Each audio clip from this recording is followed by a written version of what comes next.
जिनमो को निज नाम दिया सोए सतगुरु हमारे, दादू दूसरा कोई नहीं कबीर सिरजनहारे। वही तोड़ पाट दिया कि जिनमो को निज नाम दिया, निज असली मंत्र जो सतनाम जो मुझे दिया मेरा वो ही सतगुरु है, और नकली सतगुरु थे सारे। और कहते दादू दूसरा कोई नहीं केवल कबीर सृजनहार, वो कबीर परमात्मा सृजनहार अपना आत्मा। अब वो दादू पंथी गोपाल दास जी उस छुडानी गांव में किसी अपने सेवक के घर पर आकर रुक गया। उस सेवक ने कहा महाराज जी हमारे एक लड़की का लड़का ऐसे ऐसे किसी साधु के जंतर मंत्र के दूध पिलाने मेंटल हो गया, और कहते हैं साधु की विद्या को साधु ही काट सकता है, कुछ दया करो।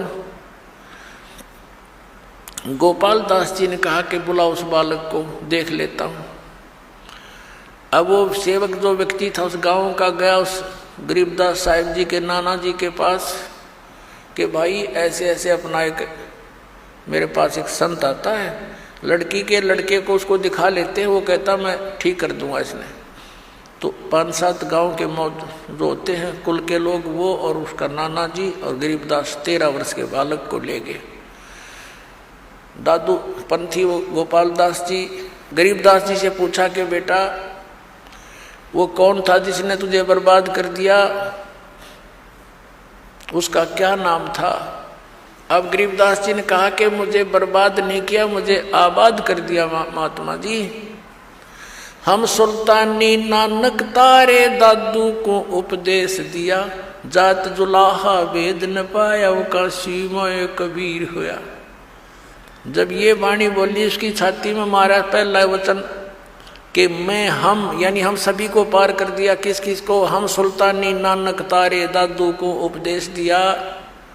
वही पुण्यात्मा वही परमात्मा उन पुण्यात्माओं को आदरणीय नानक साहिब जी को, आदरणीय दादू साहिब जी को, आदरणीय मुल्कदास साहिब जी को, आदरणीय धर्मदास साहिब जी को, आदरणीय गरीबदास साहिब जी को, आदरणीय गीसा दास साहिब जी को मिले थे।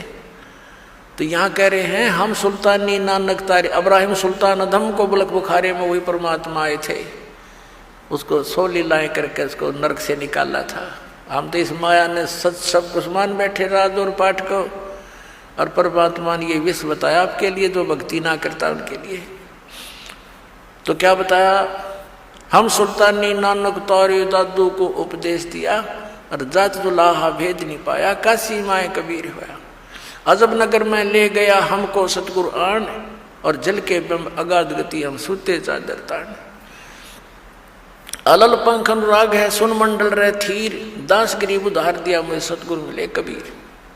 अलल पंख अनुराग है मेरा, तो जैसे अलल पंख पक्षी का अपने पिता में ध्यान, माता पिता में ध्यान रहता है, ऐसे अब तो मेरा तो उस मालिक में श्रद्धा लगी हुई है, मेरा वहाँ ध्यान रहता है। और मुझे सतगुरु कबीर साहब मिले, वो ऊपर रहता है सतलोक में, सचखंड में रहता है। आंखों देखा बताया गरीबदास साहब जी ने, यही दादू साहब ने बताया। अब वो बाबा जी तो कहने लगे अरे गाँव वालों ये बावला को ना बावले तो तुम होगे, ये तो अमृतवाणी बोल रहा है, निज स्थान के निज वचन बोल रहा है, सत परमात्मा की अमर वचन।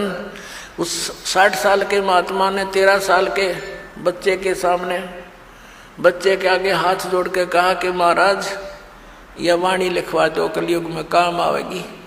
गरीबदास जी उठ के चल पड़े, और वो महात्मा पीछे पीछे, वो तो परिचित थे कि वे संत परमात्मा ना जाने किस पे कृपा कर दे और के अमृत ज्ञान दे दे, उसके पीछे पीछे महाराज लिखवा दो।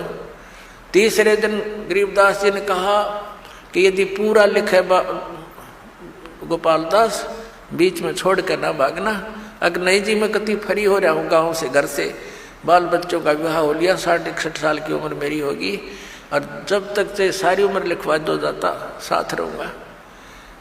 उनके पर गरीबदास साहिब जी का अपना ही एक बेरी का बाग था, उसके अंदर एक जांडी का घनी छाया वाला वृक्ष था, उसके नीचे बैठ कर लागे लेखन गर्मियों से स्टार्ट किया था।